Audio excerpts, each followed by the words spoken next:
அப்படி விலகி செல்லும் சமயத்தில் யமதர்மன் வீரியமாகப்பட்டது இந்த பூமியில் விழுந்துவிட்டது. பூமியில் விழுந்ததும் கோபாதேவிக்கு பூமி பாரம் தாங்க முடியவில்லை. கத்தினால் கதறினார். அந்த வைகுந்த வாசனை அழைத்து சுவாமி எனக்கு பூமி பாரம் அதிகரித்து விட்டது, என்ன காரணம் என்று தெரியவில்லை என்று கூறினார். அதை கேட்டதும் அந்த நாராயணன் அந்த வைகுந்தபட்டத்தை ஆண்டு வரக்கூடிய யமதர்மன் வீரியம் பூமியில் விழுந்ததால் கூடைக்கு பூமி பாரம் தாங்க முடியவில்லை. அதனால் நீ என்ன செய்ய வேண்டும் தெரியுமா? அந்த வீரியத்தை எடுத்து ஆழி என்று சொல்லக்கூடிய சமுத்திரத்தை வீசி எரிந்துவிடு என்றார். பூமாதேவியும் அந்த வீரியத்தை எடுத்து ஆழி என்று சொல்லக்கூடிய சமுத்திரத்தை வீசி எரிகின்ற நேரத்தில் நீயோ அனலமயமாக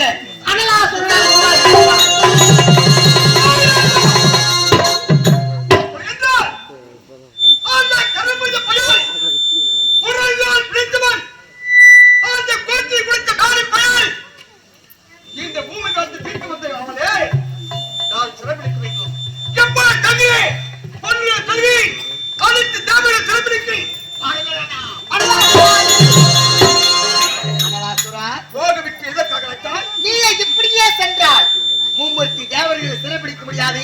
அந்த தேவதனை எதுக்கு முன்னால் முடியாது. இதுவரை நீ வரம் பெறவில்லை.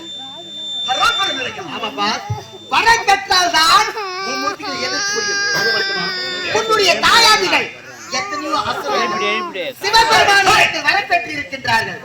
வரம் பெற்றும் அவர்கள் வாழ்ந்ததால் சரித்திரம் கிடையாதப்பா.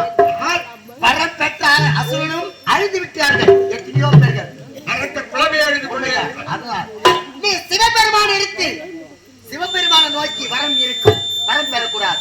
வரம் பெற வேண்டும் என்றால் சிவபெருமான எடுத்து வரம் பெற்றவர் எத்தனையோ பேர் பாண்டு படித்து விட்டார்கள். அதனால் நீ வரம் பெற வேண்டும் என்றால் மேல் மலையாளம் செல்ல வேண்டும்.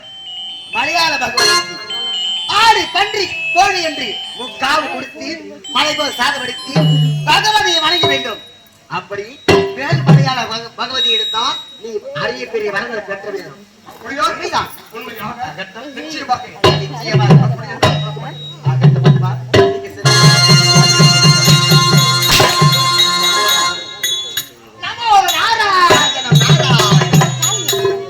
ஒன்று வந்தேன். சரியான கழகத்தை தொடங்கிவிட்டு என்னுடைய சிரத்தை காப்பாற்றி விட்டேன். இருந்தாலும் நாரதன் கழகம் நன்மை அப்படியே முடிந்ததால் உலகில் என்ன நடக்குது என்று நமோ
Gula